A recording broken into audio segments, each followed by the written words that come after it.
खानपुर महर ॻोठ गंवर मल्क में ज़मीन जे मालिकी तां मल्क बरादरी जे 2 धरियनि में जहिड़ो। हिकु ॼणो रतोरत अस्पताल दाख़िल। जहिड़े दौरान लठियूं ऐं कुआरियूं लॻण सबबि निज़ामुद्दीन मल्क ज़ख़्मी थी पियो। ज़ख़्मी खे वारिस खानपुर महर थाणे ते खणी आया। पुलिस लेटर मिलण बैदि ज़ख़्मी खे शेख हमदान बिन मोहम्मद अस्पताल आंदो वियो। बाअसर जवाबदारनि पारां ज़मीन ते ज़बरदस्ती कब्ज़े तौरे हमले ख़िलाफ़ मुल्क बरादरी जे माण्हुनि अस्पताल ॿाहिरां एहतिजाज कयो।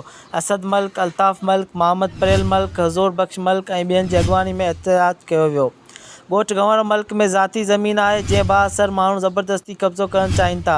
एहतिजाज कंदड़ अॼु सुबुह जो ज़मीन में पाणी चौड़ करण लाइ वियासीं त जवाबदार अहलियार मल्क, अनर मल्क, इमाम बख्श मल्क, महवाल मल्क, वज़ीर मल्क ॿियनि हमलो करे ॾिनो। एहतिजाज कंदड़ जवाबदारनि नाहक कंदे असांजे माण्हुनि मथां तशदुद कयो, जंहिं सबबि निज़ामुद्दीन मल्क ज़ख़्मी थी पियो आहे।